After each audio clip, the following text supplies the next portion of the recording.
ओम नमो नारायणाय। मित्रों, एक बार की बात है, जंगल में एक बस्ती थी और वहाँ के लोग फसल काटने के लिए जंगल में गए, क्योंकि पहले लोग जंगल में ही रहते थे और वहाँ ही फसल करके खेती करके अपना जीवन चलाते थे। फसल काटने गए और जब रात्रि होने को आई तो उनका मालिक बोला, अरे जल्दी जल्दी करो, रात्रि होने वाली है। सारे लोग बोले ठीक है और जल्दी जल्दी अपना हाथ चलाने लगे। कुछ दूर पर एक शेर बैठा था और वो देख रहा था और ये सारी चीज़ें सुन रहा था। अब वो भी घबराया कि लोग तो मेरे से डरते हैं और ये लोग तो रात्रि की बात कर रहे हैं, लगता है ये मेरे से भी कोई बहुत शक्तिशाली जीव है, ये मुझे भी कहीं मार न डाले।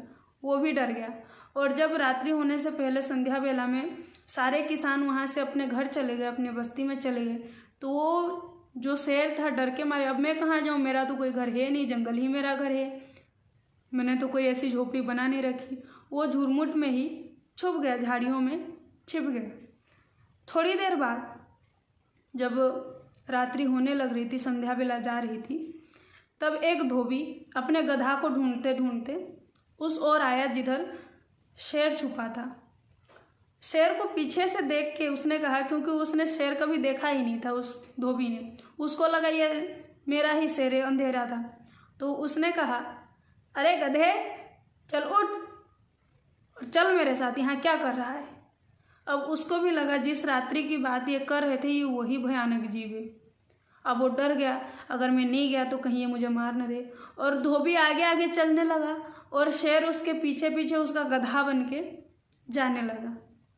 अब उसने शेर तो कभी देखा नहीं था, उसको लगा चलो मेरा गधा तो नहीं है, ये गधे का कोई, ये गधों वाली कोई दूसरी नस्ल होगी। उसके ऊपर उसने रुई लाद ली, सामान लाद लिया और वो जाने लगा जंगल के रास्ते से।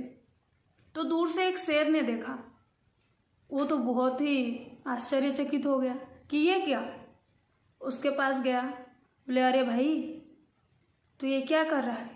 अब जानवरों की भाषा वो समझता तो था नहीं धोबी, उसको लगा चल ये भी कोई गधा ही होगा, आने दो साथ में। उसने बोला कि भाई चुप हो जा, ये रात्रि है, मुझसे भी हमसे भी शक्तिशाली जीव है, ये हम दोनों को मार देगा, चुप रहो। तो बोले अरे तू सच में गधा है क्या, ये धोबी जो है तुझे अपना गधा समझ रहा है और तू शेर है। बोले हाँ चुप हो जा, तू मुझसे झूठ बोल रहा है। बोले अच्छा मेरी बात पर तुझे विश्वास नहीं है तो एक बार दहाड़ तो सही।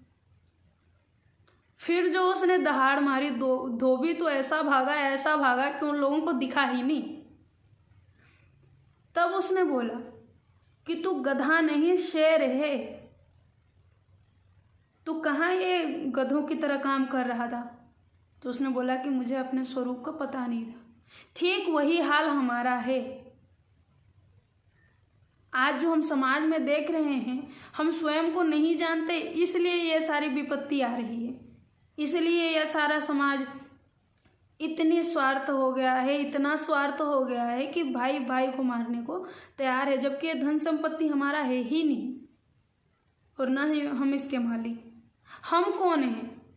जब वो शेर को बताने आया था वो कौन था? वो सच्चे सद्गुरु थे।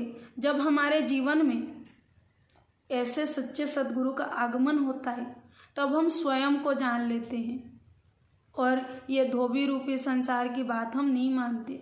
हम जान लेते हैं कि हम इससे शक्तिशाली हैं, ये हमसे शक्तिशाली नहीं है, हम इसका नौकर नहीं हैं, ये माया हमारी अधिष्ठात्री देवी नहीं है, वो परमात्मा हमारा है और हम उसके स्वरूप हैं।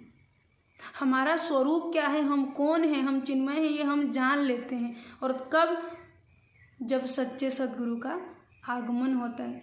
इसलिए कहती हूँ मित्रों कि सदैव अपने गुरु जी का, अपने सद्गुरुदेव का उपदेशों का पालन कीजिए। उनके हर एक वाणी में, हर एक वाक्य में बहुत ही गूढ़ रहस्य छिपा होता है, जो कि हम अपनी छोटी और मोटी बुद्धि के कारण समझ नहीं पाते।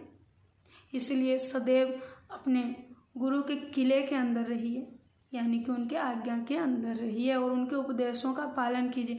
फिर देखिए आप अपने को जान जाएंगे और स्वयं को प्राप्त कर उस आनंद की अनुभूति में खो जाएंगे, जिसके लिए ऋषि मुनि हजारों हजारों वर्षों तक तपस्या करते हैं उस आनंद की प्राप्ति के लिए। आप लोग विचार करते होंगे कभी कि उनको आखिर क्या मिलता है कि जंगलों में सालों तक बैठे रहते हैं, क्यों बैठते हैं संसार को त्याग करके? उस आनंद की अनुभूति के लिए, उस आनंद की प्राप्ति के लिए, जो कि अगर सच्चा सद्गुरु जीवन में आ जाए तो कुछ किए बिना ही, बिना कुछ किए आपको उस आनंद की अनुभूति मिल जाएगी, आप स्वयं को जान जाओगे। ओम नमो नारायण। आशा करती हूँ आप सभी स्वस्थ होंगे, आनंदित होंगे। भगवान भोलेनाथ एवं सद्गुरु जी कृपा आप सभी पर सदैव बनी रहे।